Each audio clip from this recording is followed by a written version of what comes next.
It is nice to meet you on the path. This episode is called Settled Dust.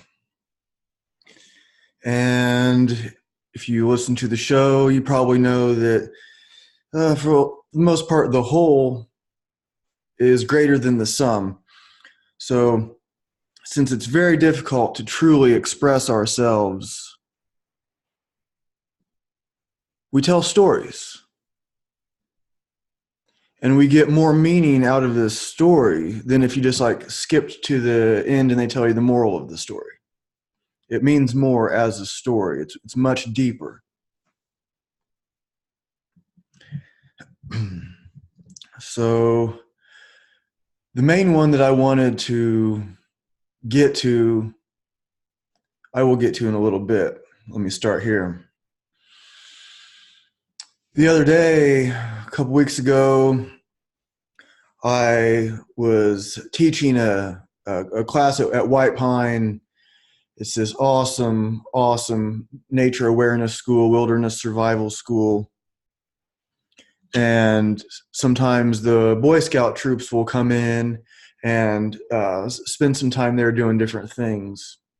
This time, they got to choose what they wanted to do, so we're all in the yurt, and there's 30 some Boy Scouts, and there's brothers and sisters and moms and dads and everything. And the kids had choices. Do you want to build a fire? Do you want to do archery? Do you want to go foraging for the herbs that will be for the tea we're drinking later?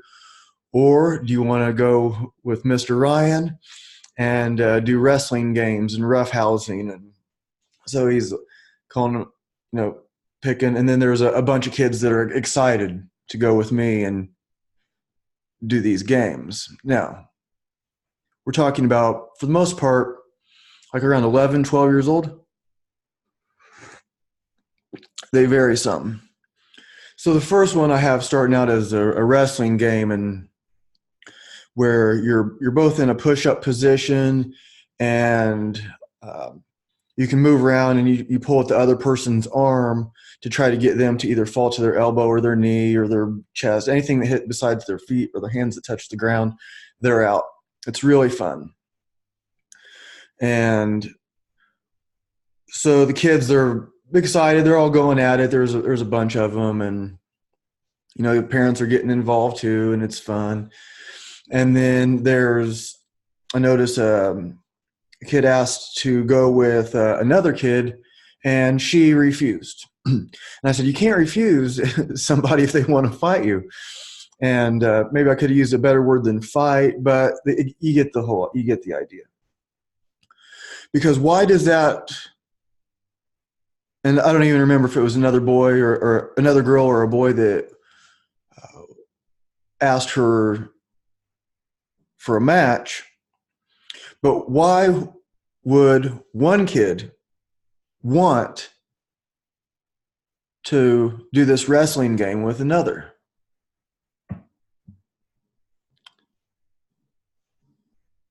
Think about it. Like, oh, I can beat him. Oh, I can beat her. I'm going after her because I'm going to beat her. You think it's like that? I don't think so.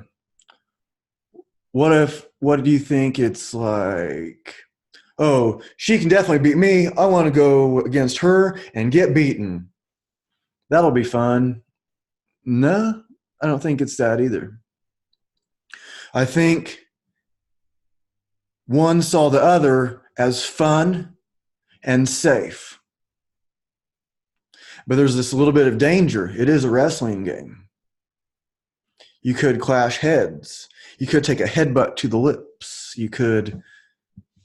Something bad could happen. It's pretty unlikely in this game, but it's your kids, they can cry, right? Things happen. So then they go at it, and it's fun. So that's a significant thing. They choose someone that's fun, probably a good match. They don't know which way it would go. Because whether you're doing martial arts, shooting pool, both things that I like to do a lot. It's really fun when you don't know who's going to win.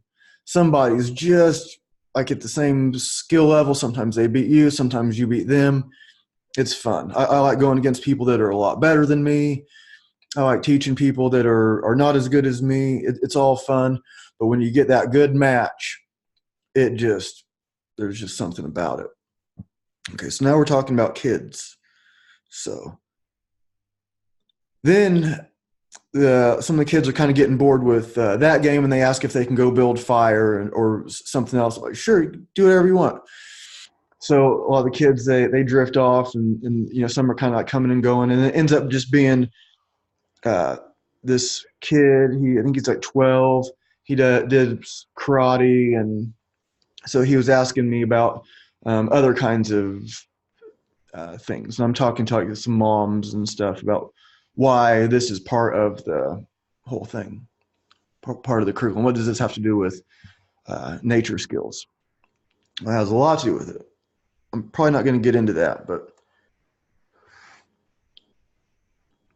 so I'm going up against this. So we start sumo wrestling. So I draw a circle with my foot in the mulch, and I'm going up against this 12-year-old. Of course, I could easily throw him out.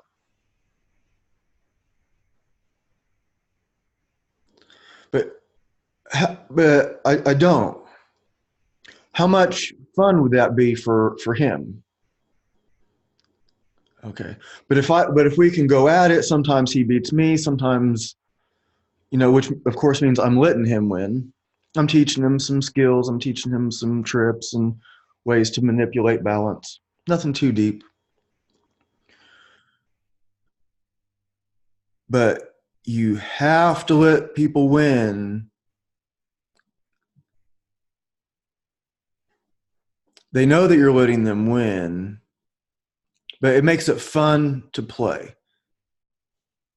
And there's still that like element of danger, but safe. Okay. So some other kids see us sumo wrestling, and they come back from building the fires, and they come back from the whatever they're doing. The fire people could see us. We were in the same kind of section. So they come back, and there gets to be uh, like a few kids in the 3 kids in the circle, and I'm trying to explain how the game works. It's usually sumo is usually one-on-one. We can have like a battle royal thing. I've done those before with kids. It's fun. So these kids are 11, 12. I look over and there's this kid. He's maybe 6 or 7. So he's looking in the circle, and I was like, "Do you want in?" And he just shakes his head, "No." Okay, these kids are way bigger than him. It's getting rowdy. It's still fun, but he looked at that like these kids are a lot bigger. No, I don't want in there. He didn't say that, but he did shake his head no that he didn't want to go in. So I go over there to him, and I give him the direct transmission of the skills to win. Now, I've taught martial arts. I know lots of teachers that are a lot better than me. It's not that hard for me to find people that can beat me up. I'm not trying to like say I'm this great master. I'm not, but I've been doing it for a long time. I'm okay. But I tell him how to win. Now, I can tell you how to make millions of dollars in real estate. What you do is you buy low. You got to choose the right neighborhood. You buy low. You sell high. Make sure you don't put. Why aren't you making $1 million? Why haven't I made $1 million in real estate? Well, it's not that easy. I already told you how to do it though. So that means, but some people take that and they understand and they go and they do make the millions. And that's what this kid did. What I did was I told him to make sure you stay in the middle. And when you see 2 other boys locking up, push them both out at the same time. This would be pushing two boys out that are 4 years older than him or whatever out at the same time. And that's exactly what happened. The smallest kid goes in and starts clearing house. He's throwing dudes out left and right, and he becomes the man to beat. He didn't win every match. There was a whole bunch of matches. He didn't win every time, but it got to a point where like the big kids were like, they had to kind of agree they need to go after him first. It was not in any sort of bad way. This is like, but this kid, and I was like, I even asked, I was like, who do you guys think the best one is? And they point to him, and they're all pointing down at the little kid. How did that happen? How did this kid? And I'm throughout the matches, I'd go over to him and I'd whisper him just a little something. Here's two things. Here's one thing. Okay, I didn't get a sumo wrestling book out and read all 246 pages front to back. It probably wouldn't help at all. Here's two things. Stay in the middle. Two people walk up, push them both out. There's your master plan, and it worked. We got to refine that plan just a little bit, nothing much. Now, I can tell you that right now. Go win your sumo wrestling match. It might not work that way. This transmission of knowledge, skills, this direct download from the ancient ones can only happen when the time is right. And one teacher can repeat the same thing over and over and over and over again, which they all do.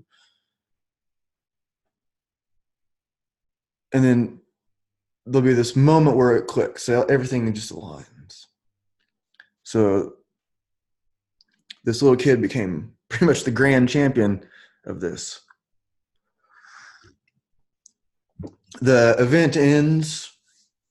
There's like the little closing ceremony thing out by the fire, and I turn around. We're having a meeting afterwards, and I turn around, and that boy that I was just talking about was going against a much bigger kid. It turned out to be his brother, and his dad was watching. And so I go over, and it was like a really good match. And I started talking to his dad for a minute. His dad was like, yeah, he taught his brother how to do it. And I was like, oh, that is so cool. And the kid can hear me. I was like, you teach people what you know, it'll make you even better.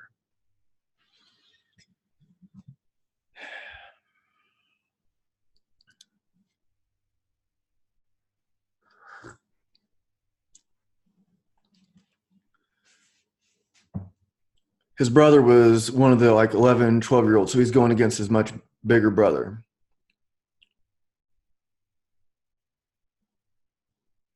Was he going against his brother because he thought his brother would probably hurt him? His brother probably could. It's much bigger. If it came down to it, well, I don't know, because I gave him this direct transmission of martial arts mastery. But no, you can go against a brother. It's a little bit dangerous. It's exciting, but it's also safe. And part of it, why it's safe, is if one does hurt the other, they stop.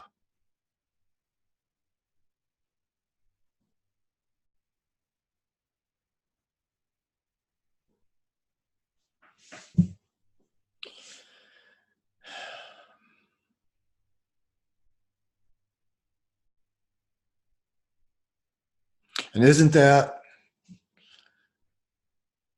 a beautiful thing? So you make each other stronger. So I'm not just talking about little kids in a sumo wrestling pit.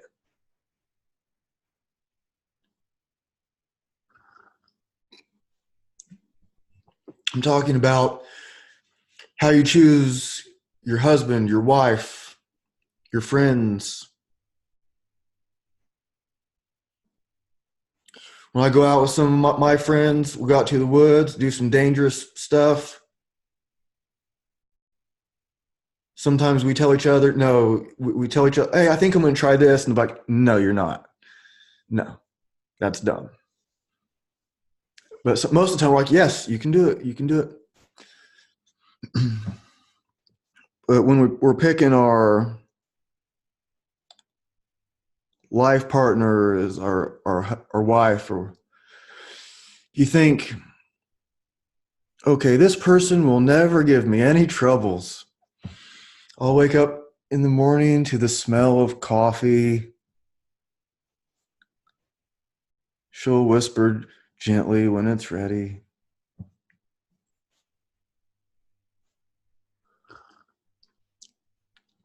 Every day, year after year, she'll just tell me how funny, wonderful, hot I am. Well, we might get a little bit of that sometimes, but we also are going to undoubtedly contend with this person. How do you contend with your other? Let's look up the definition of contend, because this word is important. It's a very specific word. Contend. Here's the definition of contend. Struggle to surmount a difficulty or danger. Struggle to surmount a difficulty or danger. Example is she had to contend with his uncertain temper. It's kind of what I mean, but assert something as a position in an argument. He contends that the judge was wrong. So we get the idea, right? It's like somebody, yeah, you get the idea. You know what it means. Or if you don't, there's some definitions. But when it comes to these disagreements, just like in these sparring matches, in these, whether it's sumo or an argument over something in your relationship,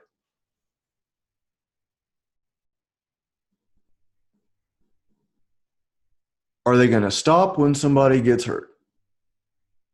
And what do you do at that point?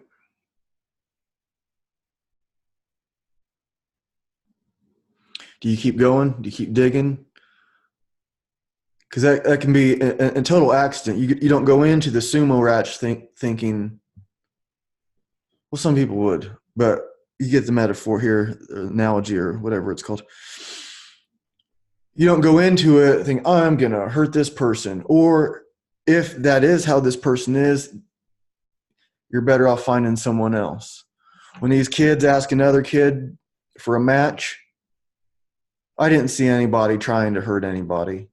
I saw kids that just liked having fun and getting rowdy with their friends, and they were picking people they thought would be fun and safe.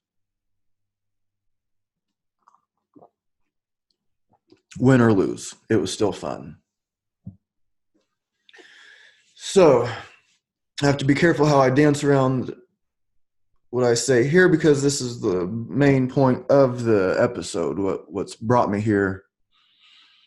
I recorded the last episode, better lighting. I don't like to have bright lights on me, but if I record during the day, it looks a lot better. But I'm recording at night like I normally do, and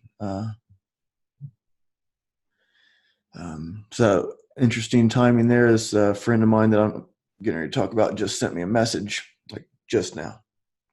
So I recorded a show. You might have heard it. I recorded it yesterday. And I was talking about something that happened with a friend. I won't even say what it is now, but I'm trying to. So this friend did something I thought I gotta be careful here. That's why I deleted the episode. So she did something that I thought was very inconsiderate.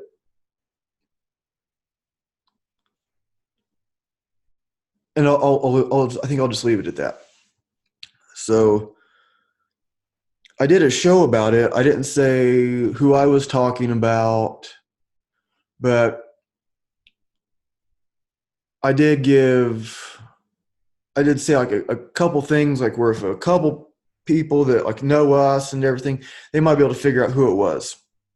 And so I was, the point of it was to, at what is to, the point of the episode was to explore our thoughts when somebody does something to us, and is it something that we should just handle in our own mind, not bring it up, let it go, or is it something that we should bring up knowing that there's going to be contention. Is contention a word? There's going to be, yeah, it is, right? There's going to be some dust kicked up. Okay. So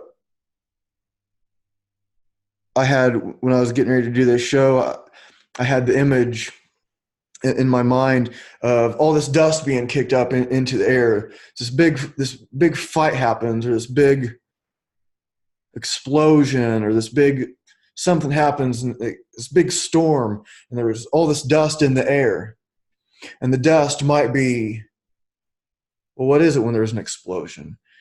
It could be structures. It could be humans. It could be nature. It could be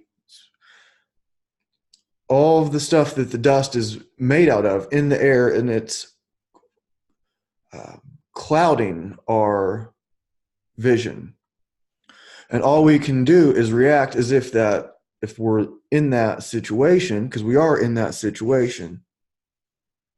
Now, then when the dust settles,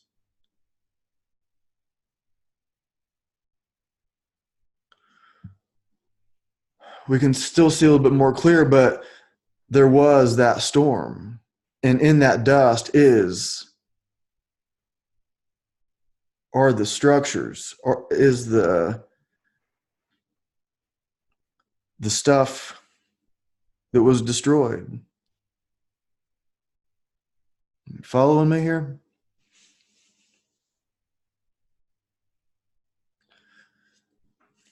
So I recorded the last show 3-4 days after this thing happened, where this friend did this thing that I thought was pretty rotten. And there are,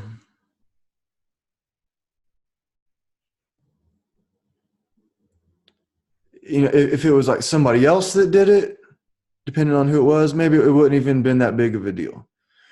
But it was because of who it was, the history, the stories, the stuff before it was turned to dust. What that was. The structure before it was turned to dust. So this thing affected me in a way that's like kind of rare for me. And even though on the show, this is show number 133, I kind of surprise myself with what I say sometimes. I used to be a guy that didn't say hardly anything.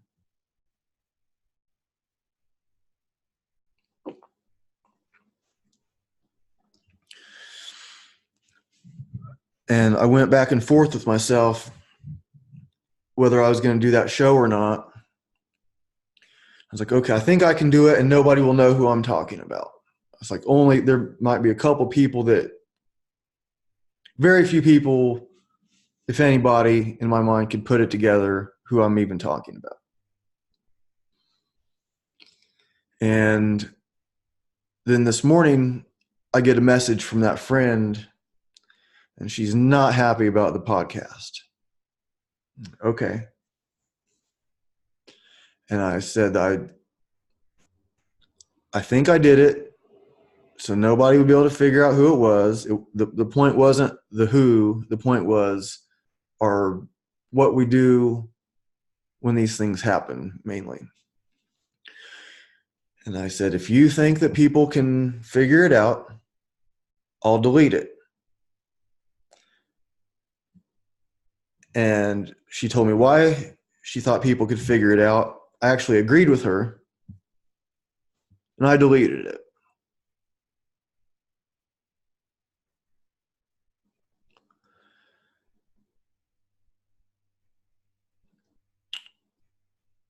What I was saying on the show, to me, it was I wasn't lying. I wasn't trying to exaggerate. I wasn't trying to make someone specific look bad.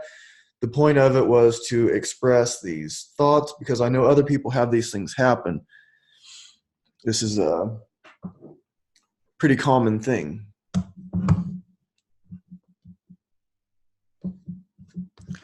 So uh, I deleted it. I started deleting it right away after she told me why.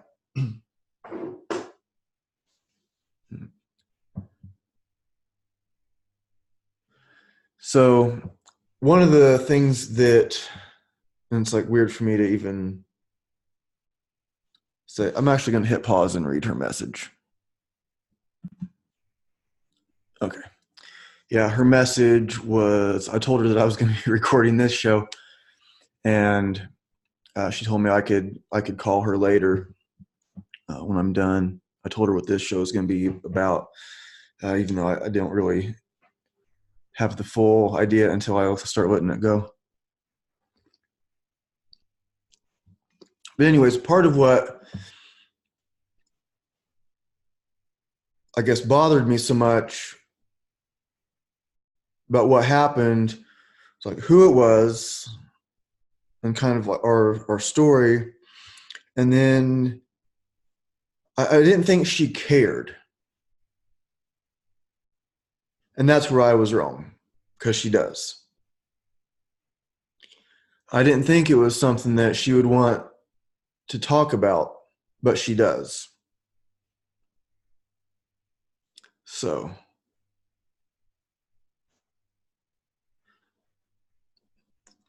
now that the dust has pretty much settled, even if she sees the way the events happened differently than I do, I can accept that as long as she can accept mine also, I think. Or, well, actually, is that the best way? If we pull back a little bit farther from the dust. Because there's always dust in the air. There's always dust in the air. It's always getting kicked up. You can't move without kicking some dust up. Okay, that's a part of why um, there's that's why we can't have something perfect in life, because if something's perfect, then it couldn't move, and as soon as it moves, now we have duality. Okay, so uh, as long as we have duality, which there's nothing we can do about it, as long as we're doing something, we're going to be kicking dust in the air. We're going to be blinded by the dust. It's going to get in our eyes. Oh, it's frustrating. I can't see anything. Get the dust out. Oh, now I can see, and then it happens again. Right? It's perpetually happening.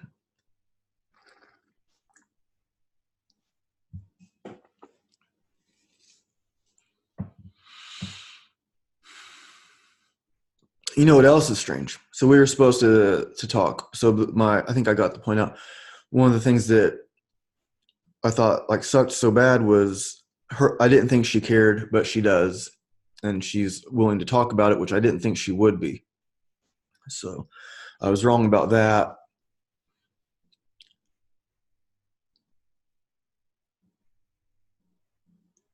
Um, and so I'll make this example. So she was supposed to. Um, she told me like this window of time she'd be available. I called her when I said I would.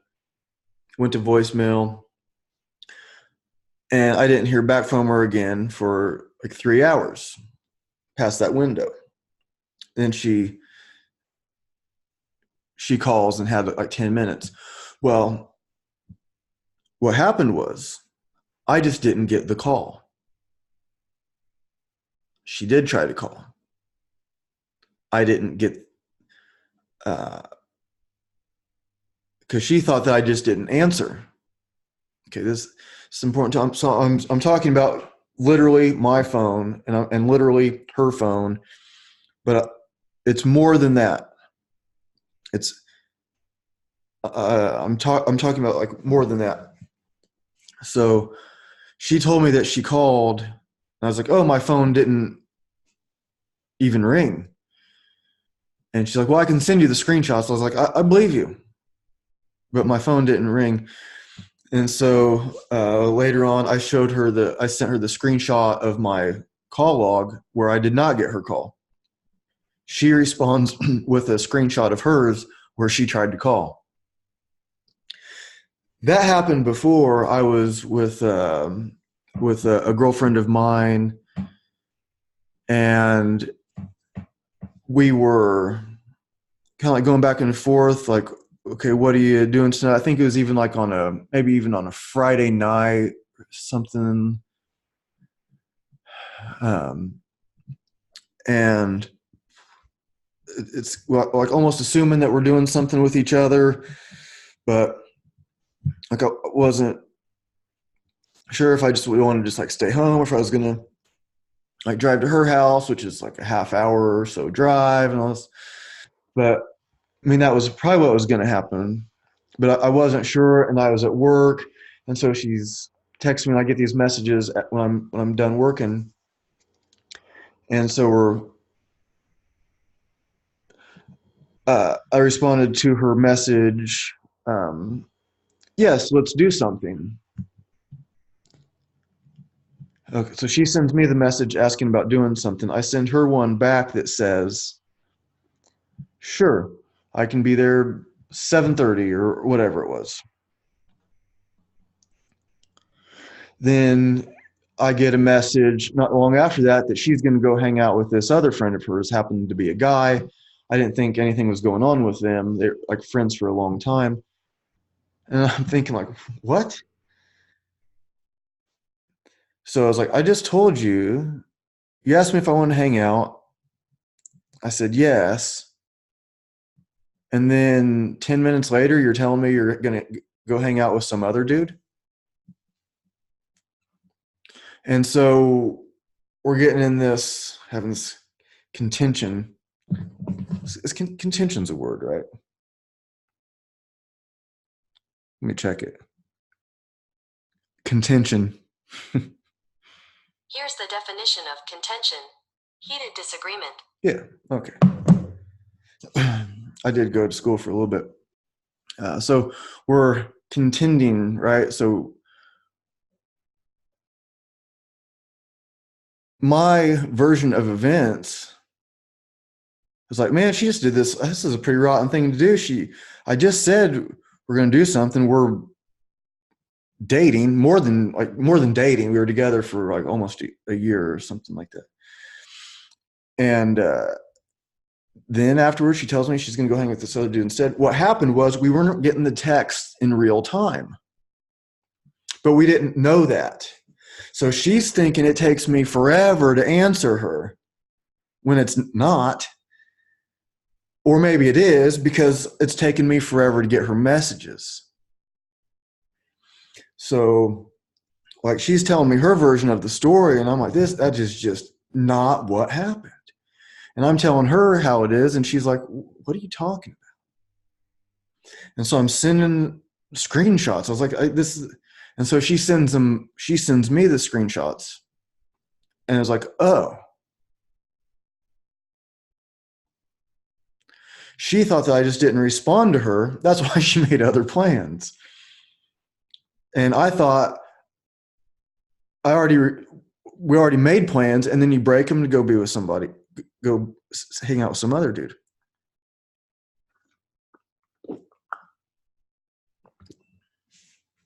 Okay, which brings me to my next point is when we choose these partners, whether they're friends, girlfriends, wives, husbands, whatever. The contention is inevitable. Okay, so even like use contention, it seems like even an exaggeration, um, because even with the girlfriend I was talking about, we're not like yelling at each other and stuff like that and calling names or anything. We can have like these disagreements where we're like, "What are you talking about?" It's like that's not what happened, and it gets. It's not like it's overall pretty, mature.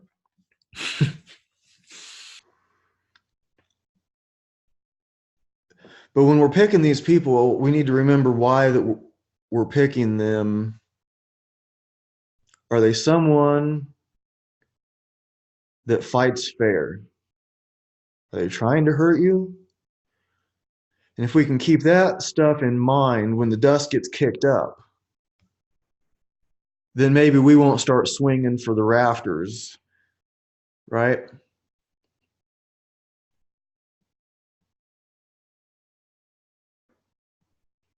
Maybe when the dust gets kicked up, it's a time to do our best to settle our minds down, let the dust settle. And even though in that settling is going to be the structures and whatever that storm blew in,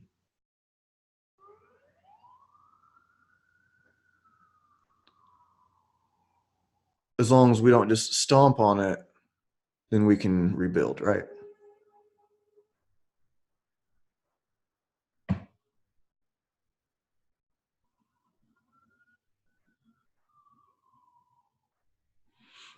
It's like, how do you know what's bad?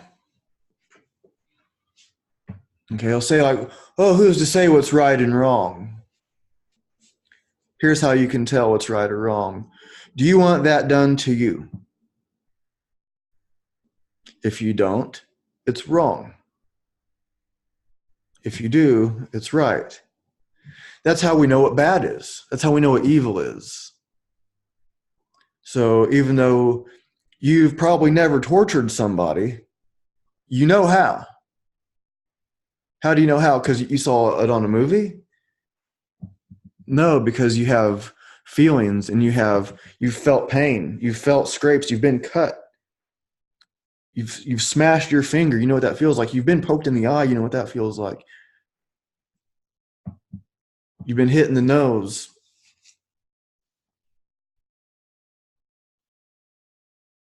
And that's how we know what hurts other people, because we know what hurts us.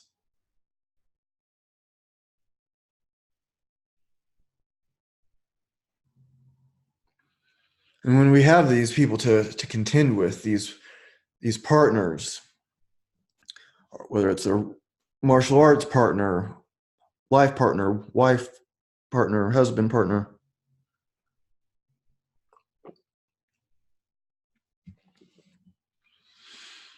we know there's going to be these matches.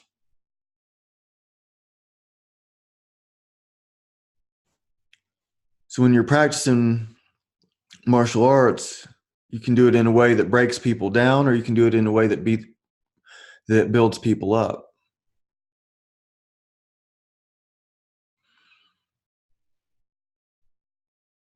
And sometimes you have to get hurt a little bit to build some resilience, but also to know what hurts other people.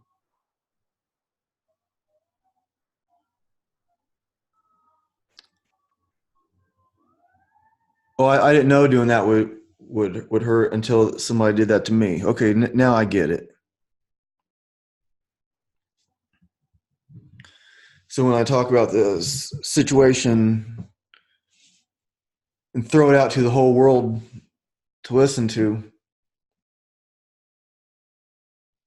and even though I thought I was being fair by not giving clues to who she was, a couple clues did come out. She did tell me that she believes that I didn't try to that I did try to keep her identity a secret. So that's good. It was like, would I want somebody to do that to me? No, I wouldn't. So it was deleted.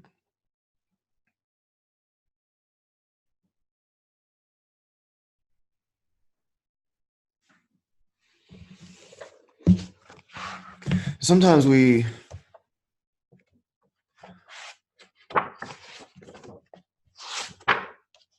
gain our strength from these bouts, right?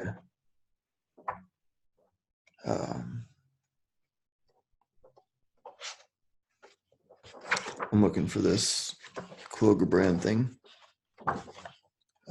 Sorry.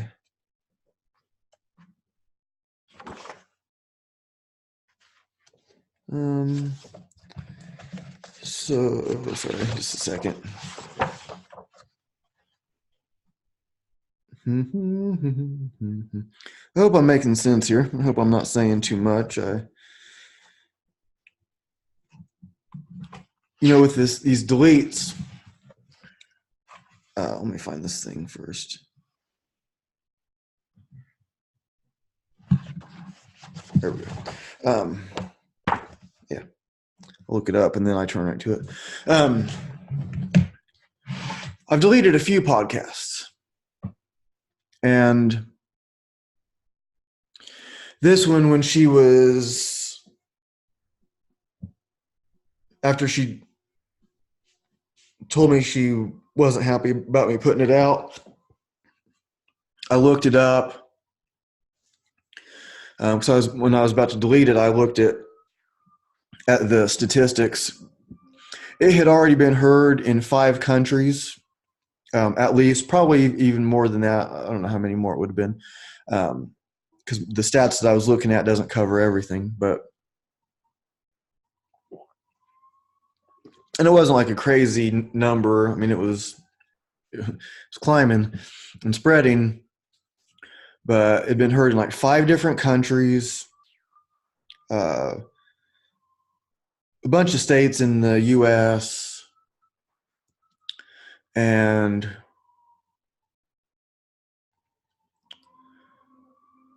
so even after I deleted it, it did go out, and now nope, it shouldn't be accessible to anybody anywhere. But I've done that before. Sometimes after the show had already, I did a show with that one girlfriend that I was talking about. I did a couple of them. We did one, and within like 15 minutes after we put it out, it had like getting close to 200 views on YouTube. Like it was like we must have just hit like right this like throw it in the river and it just takes off going, and it had all these views, and we were talking about very personal things, and I don't even want to get into why, but I ended up deleting that episode. I deleted another episode of this guest.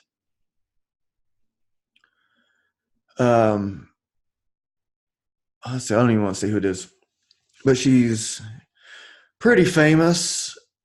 She has over a million YouTube followers, and let's just say we were talking very openly about very personal things. And I ended up deleting it. I deleted one because it was like terrible audio quality. There was another one with bad audio quality. Like the guest was in a noisy place, is what I mean. There was another one I did with where the guest was in a noisy place, and I let it stay on there because the importance of what she was talking about. So there hasn't been very many shows that I've deleted, and this is show 133, and I've deleted 1, 2, like 5. It's not too bad. So what's my point? So even though I've deleted it, it still went out. Okay, this episode shouldn't be accessible to anybody. A good example though, so that one of those episodes that I deleted with the past girlfriend that I did, I just happened to get, so usually SoundCloud, like to get, you have to pay for it after you reach a certain amount of data, and I don't do that. So my data filled up and I didn't bother paying for it. So I did a show though that was not very much data, a 20 minutes of me just playing guitar and singing. No offense to singers, what was coming out of my face, but playing guitar and singing. And it ended up getting uploaded to SoundCloud. There was room for that. Most of my shows are over an hour. And so, so I go on SoundCloud. Hadn't been on there since I started the show 20 months ago, probably. That episode with my girlfriend was on there, ex-girlfriend. I thought it was deleted from everywhere, but it wasn't. It didn't have all that many listens to it. It wasn't, I mean, it had some, but it wasn't a crazy amount. But it was still out there. So when we get this, when we want to have that take back, I want to take that back. I just put something out, now I want to take it back. I said something and now I want to erase it.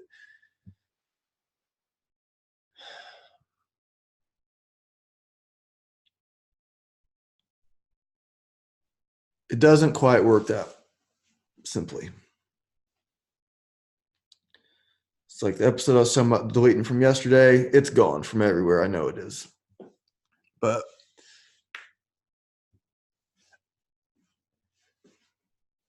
it created more dust. And so it's cool that this friend wants to let the dust settle, help bring it down, talk things through. Last thing, I'm about to wrap it up here. This is how I started my previous show. So I'm going to end it with this one. And a youth said, "Speak to us of friendship." And he answered, saying, "Your friend is your needs answered. He is your field which you sow with love and reap with thanksgiving, and he is your board and your fireside. For you come to him with your hunger, and you seek him for peace. When your friend speaks his mind, you fear not the nay in your own mind, nor do you withhold the a. And when he is silent, your heart ceases not to listen to his heart." It's a good one. I'm going to repeat that. "And when he is silent, your heart ceases not to listen to his heart. For without words in friendship, all thoughts, all desires, all expectations are born and shared with joy that is unacclaimed. For when you part from your friend, you grieve not. For that which you love most in him may be clearer in his absence, as the mountain to the climber is clearer from the plain. And let there be no purpose in friendship save the deepening of the spirit. For love that seeks aught but the disclosure of its own mystery is not love but a net cast forth, and only the unprofitable is caught." Okay, that one's, I've read this so many times, but this is one worth repeating too. I'm not sure I completely understand it. I'm trying to get a deeper understanding of this. "For love that seeks aught but the disclosure of its own mystery is not love but a net cast forth, and only the unprofitable is caught. And let your best be for your friend. If he must know the ebb of your tide, let him know its flood also.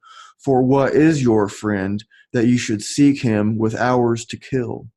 Seek him always with hours to live." I really love that part. "For it is his to fill your need, but not your emptiness. And in the sweetness of friendship, let there be laughter and sharing of pleasures. For in the dew of little things, the heart finds its morning. and is refreshed.